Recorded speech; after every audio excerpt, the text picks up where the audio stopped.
Je vous salue, mes bien-aimés, dans le beau prénom de Jésus-Christ. Je bénis le Seigneur pour ce moment. C'est avec une très grande joie dans mon cœur d'être avec vous à travers cette vidéo, vous apporter la parole de Dieu. Je crois que cette parole va vous bénir, car c'est par une révélation du Seigneur que j'ai expérimenté cette parole et que j'aimerais vous apporter aussi pour vous bénir. Parce que la Bible dit que mon peuple périt faute de connaissance. Et si nous avons la connaissance de quelque chose, nous pouvons avoir accès à certaines choses dans notre vie. Et nous savons aussi la voix du Seigneur est impénétrable. Ça veut dire que avec notre connaissance humaine, nous ne pouvons pas pénétrer ou comprendre la parole de Dieu d'une manière humaine. Il faut une révélation. Il faut prier. Il faut que cet esprit ouvre notre esprit afin de comprendre, excusez-moi, afin de comprendre sa parole. Alors, le message que j'aimerais vous amener à apporter ce matin à travers cette vidéo, pour titre, donne-leur toi-même à manger. Dans le livre de Luc chapitre 9, verset 13, quand Jésus-Christ était dans le désert avec ses disciples, il y avait au moins plus de 5000 personnes qui étaient là, qui étaient avec eux, et ils n'avaient pas à manger. Alors, les disciples disaient à Jésus, il faut renvoyer la foule, envoyer la foule chez eux pour qu'ils aillent dans le village ou quelque part acheter à manger. Et Jésus-Christ leur a dit, donne-leur vous-même à manger. Euh, pourquoi j'ai dit, donne-leur toi-même à manger? C'était par rapport à un message que Dieu m'a donné. En dehors de ma vie pastorale ou de mon ministère, j'étais dans le cybersécurité. Ça veut dire que je faisais un travail, c'était une carrière que j'avais beaucoup aimé. Ce que je faisais, c'est-à-dire, c'est de protéger les informations qui se passent dans les réseaux, dans le réseau Internet, d'empêcher des pirateurs d'avoir accès à ces informations. Des informations de banque, des informations d'assurance et beaucoup d'autres compagnies. Et c'était le travail que je faisais. Je travaillais à la maison, j'avais mon bureau, c'était ma chaise là. C'était ça que je travaillais. C'était un travail facile. C'est vrai que c'est difficile. Ben, pour moi, c'était à l'aise. J'étais à la maison, je travaillais à la maison, j'avais la famille, j'avais l'accès à la famille à tout moment. Et puis, tout allait bien. Et c'était un travail que j'aimais beaucoup. Et voilà, tout d'un coup, subitement, un jour, je ne sais pas, sans avertissement, sans même savoir quelque chose de dangereux, quelque chose de grave allait arriver. Un jour comme ça, mon manager, les ressources humaines, m'a appelé, m'a dit, voilà, c'est ton dernier jour. C'était, je sais pas, j'avais pas quoi dire. Je savais pas quoi dire. Je savais pas ce qu'il fallait faire. J'étais resté là, pendant qu'ils m'ont parlé, j'étais resté là à dire, c'est comme si j'ai perdu mon sens. Je ne savais pas comment répondre. J'avais le loyer à payer, j'avais toute une famille à nourrir, j'avais toutes ces choses-là. Le monde était renversé. Je ne savais pas ce qu'il fallait faire. Je n'aimais pas discuter, je n'aimais pas demander quoi que ce soit. Je ne savais pas quoi faire. Et puis voilà, c'était fini. Subitement, la compagnie a éteint l'ordinateur eux-mêmes, a effacé tous mes données, tout. Voilà, tout est parti. Ce travail de cybersécurité, il y en a en pêle-mêle. Beaucoup de compagnies, puisque maintenant il y a tellement de pirateurs, il y a tellement de ces choses-là, beaucoup de compagnies embauchent. J'ai envoyé combien de demandes d'emploi, même pas un seul m'a accepté. Je n'ai pas compris. Et un jour, j'étais là en train de marcher dans la chambre, enfin dans la maison. Je sortais de la chambre et j'ai écouté cette voix du Seigneur m'a dit, donne-leur toi-même à manger, ça veut dire à tes enfants, à ta famille. C'était un message difficile à comprendre. Je ne comprenais pas. Et c'était après là que le Seigneur comme ça commençait à m'ouvrir les yeux, à comprendre certaines choses. Et cette révélation que j'aimerais vous apporter aujourd'hui, et j'espère et je crois par la grâce du Seigneur que le Seigneur va vous bénir. Le verset que j'ai étudié ce matin, c'est dans le livre de Luc chapitre 9, verset 13. Jésus disait aux disciples, donne-leur vous-même à manger. Certains se posaient des questions. Comment nous pouvons donner à manger à 5000 personnes? Peut-être d'autres disent, il faudrait aller en ville, dans d'autres villes, acheter de la nourriture. Donc, ils étaient en train de calculer combien ils avaient dans leur poche, combien d'argent ils avaient et qu'est-ce qu'il fallait faire. La solution était là avec eux. Mais un des disciples qui s'est mis enfin, un des disciples a dit, nous avons seulement 5 pains et 2 poissons. Et Jésus-Christ leur a dit, apportez-les-moi. Voilà ma révélation. Donne-leur toi-même à manger. Qu'est-ce qu'il fallait faire? Je ne savais pas où aller. Je ne savais pas qu'est-ce qu'il fallait faire. Il y a dans le livre de deux rois, c'était Élisée, le prophète Élisée. Il y avait une femme de prophète qui avait perdu son mari et était venue chez Élisée pour voir Élisée parce qu'elle avait des problèmes. Et Élisée leur a dit, que puis-je faire pour toi? Moi, je ne comprenais pas quand Dieu m'a parlé, donne-leur toi-même à manger. Et pendant aussi ce temps, il y avait aussi un autre moment, une autre époque dans la vie d'Élisée. Il partait à Sichem, il y avait une femme qui lui avait fait une chambre haute, là où il devait se reposer quand il passait dans cette ville. Et un jour, Élisée a posé cette question à son serviteur. Que peut-on faire pour cette femme? Oh, d'abord, c'était Élisée qui disait à cette femme, que peut-on faire pour toi? Veux-tu que je parle de toi au roi ou qu'est-ce qu'on peut faire pour toi? Et la femme disait, non, j'ai pas besoin de quoi que ce soit, et ainsi de suite. Mais Élisée n'a pas fini. Un jour, Élisée a encore posé cette question à son serviteur. Que faire pour elle? Et le serviteur lui disait que voilà, elle n'avait pas d'enfant, et ainsi de suite. Voilà, c'est quelqu'un qui connaissait la volonté de Dieu pour sa vie, Élisée. Élisée connaissait le plan et les directives du Seigneur parce qu'il marchait avec le Seigneur.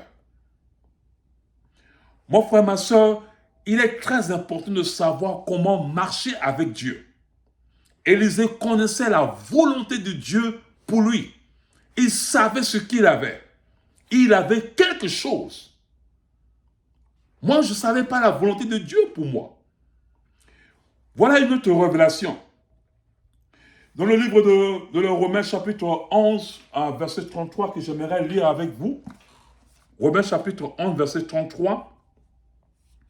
Il dit, aux profondeurs de la richesse, de la sagesse et de la science de Dieu, que ces jugements sont insondables et ses voies incompréhensibles. Nous ne pouvons pas comprendre la voie du Seigneur. Dieu a tracé une voie devant nous.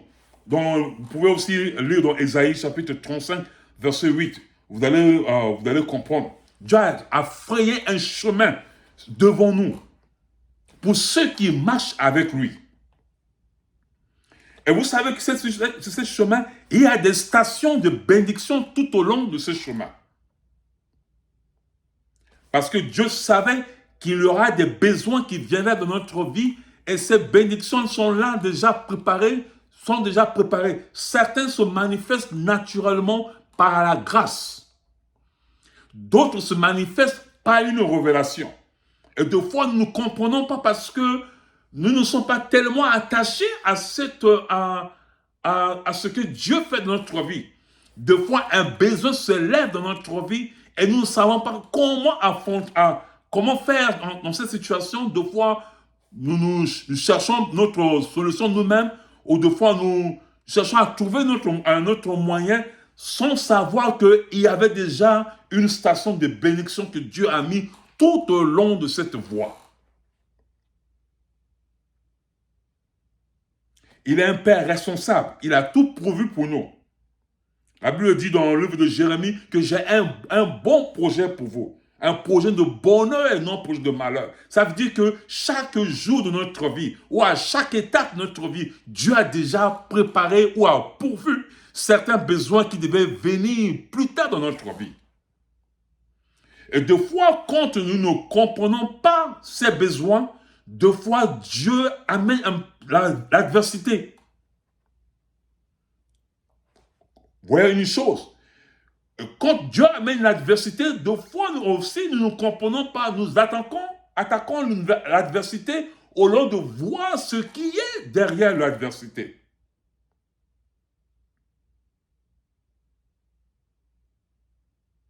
Car cette adversité vient de notre vie, pas pour rien. C'était juste pour susciter notre foi afin de prier pour ce besoin que Dieu a déjà vu et qu'il a déjà pourvu pour nous. Il suffit seulement de prier et avoir la foi pour avoir l'accès à ces choses. J'étais troublé. Je ne savais pas ce qu'il fallait faire. Ma vie était complètement renversée. Le monde était complètement tourné à l'envers. Je ne savais pas ce qu'il fallait faire.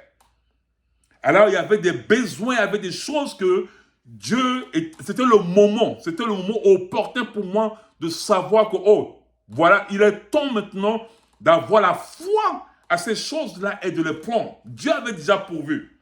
Et moi, je ne savais pas. C'est parce que nous ne prions jamais pour chercher à savoir quel est le plan de Dieu pour notre vie. Moi aussi, j'en ai besoin de savoir ces plans. Je n'ai pas encore fini et je continue encore. Mais nous ne prions jamais, nous ne cherchons jamais à savoir quel plan, comme la Bible dit que j'ai un bon projet pour... Quel projet? Même s'agit dans le ministère, nous ne savons pas, deux fois nous venons au Seigneur, Dieu nous appelle bien sûr, mais nous ne savons pas exactement de quoi, pourquoi Dieu nous appelle. Nous nous tombons seulement dans le ministère, nous commençons déjà à prêcher, allons faire de quoi que ce soit, sans savoir exactement ce que Dieu veut faire au travers de nous. Les capacités, le moyen, la puissance, l'onction, tout ce qu'il a pourvu pour nous, nous oublions, nous ignorons complètement parce que nous ne savons pas. Sa pensée est impénétrable, selon Psaume chapitre 39, verset 17. Une sagesse insondable. Il a déjà pourvu, préparé tout pour nous, sans que nous le sachions. Alors, il arrive des temps, il y a des besoins qui viennent dans notre vie où Dieu a déjà pourvu à ces besoins. Et des fois, nous ne comprenons pas. Nous sommes troublés, nous ne savons pas, nous cherchons notre moyen humain à chercher à combler ces besoins. Et des fois, nous sommes là, nous tournons en rond. Et des fois, nous sommes là, comblés de besoins. Cependant, il y a un Dieu merveilleux, un Dieu qui nous aime tant, un Dieu qui est tellement compatissant, un Dieu qui est vraiment ouvert, qui aime ses enfants. La Bible dit que il n'a pas refusé de nous donner son propre fils. Comment il pourra nous refuser de donner quelque chose ou combler un besoin de notre vie? Nous sommes comblés de besoins. L'Église est comblée de gens qui ont des besoins, qui viennent chercher une solution. Cependant, tout est déjà pourvu. Les faits de la croix sont là. Ce que Christ a fait à la croix, elles sont là. Et l'œuvre de la croix n'a jamais été inutile. Mais des fois, nous ne comprenons pas. Nous n'avons pas la connaissance ou la révélation de savoir ce que Christ a fait pour nous. Quand il a dit, tout est accompli. Comprenons rien du tout par rapport à notre avenir ou notre futur. C'est parce que nous ne sommes pas attachés à ces choses. Des fois, nous ignorons ces choses.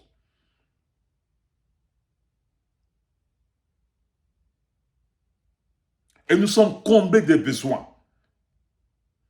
Quand nous marchons avec Dieu, marchons dans la voie qu'il faut, il y a des choses que Dieu a déjà pourvues pour nous. Et des fois, il suscite ces besoins en nous afin que nous puissions prier pour ces choses-là. Des fois, il le révèle en nous, ou des fois, il amène un besoin. C'est parce que, quand pendant moi, j'étais attaché à mon travail, je dis ça, c'était mon carrière, c'est là où j'allais avoir beaucoup d'argent, prendre soin de ma famille, alors que ce n'était pas là, c'était Dieu avait un plan pour moi. Mon frère, ma soeur, ouvrons les yeux. Il y a un chemin tracé devant toi. Si tu marches avec Dieu, gloire au Seigneur, il y a un chemin tracé devant toi. Dieu a pourvu à tout ce qu'il faut pour ta vie d'aujourd'hui et pour ta vie de demain. Il a pourvu. L'œuvre de la croix et les faits de la croix sont encore là. Dieu continue à agir, Dieu continue à se manifester. Mais si nous ne comprenons pas et que nous n'avons pas la connaissance de ces choses, nous tournons en rond et nous sommes comblés des besoins. Et des fois, nous sommes fatigués parce que nous avons demandé une chose que Dieu n'a pas résolu de nous donner et nous n'avons pas reçu et nous sommes fatigués. Et des fois, oh non, ça sert à rien de demander à Dieu parce que je demande chaque fois que je ne le reçois pas.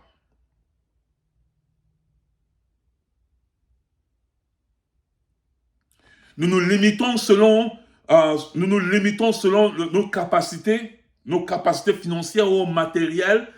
Nous sommes, nous rentrons dans une petite chambre selon le moyen que nous avons et nous avons mis notre limite là. Et puis, nous prions selon les besoins de ces limites que nous avons mis à nous-mêmes. Et nous avons des frustrations. Nous sommes comblés des besoins, nous ne savons pas comment les résoudre. Voilà la révélation que j'ai pour toi ce matin. Je ne voulais pas aller loin, mais je me lève tout le monde te dit, mon frère, ouvrons les yeux. Quand tu marches avec Dieu, ce n'est pas juste rien. Dieu a tout pourvu pour toi. L'œuvre de la croix, Dieu a tout accompli à la croix. Il a pris ta vie à la croix, il t'a donné sa vie. Et quand je parle de la vie, c'est seulement la qualité de la vie de Dieu. Alors tu peux comparer, tu peux voir la qualité de ta vie par rapport à la qualité de la vie de Dieu. Une vie comblée de joie, comblée de prospérité, comblée de santé, comblée de vie, comblée de bonheur, comblée de gloire. Mais quand tu marches chaque jour et que tu continues dans l'adversité, essaie d'arrêter un petit peu. Prends un peu de recul. Assois-toi. Enferme-toi. Cherche la face de Dieu. Et quand tu trouveras le Seigneur, tu trouveras le bonheur qu'il a pour toi. Des fois, nous courons derrière quelque chose que Dieu n'a pas résolu de nous donner. Et nous crions, nous cherchons, nous courons. Et Dieu a dit, non, mon fils, c'est pas ça. J'ai quelque chose de plus mieux pour ça, un mieux pour toi. Mais parce que nous ne comprenons pas, nous cherchons toujours.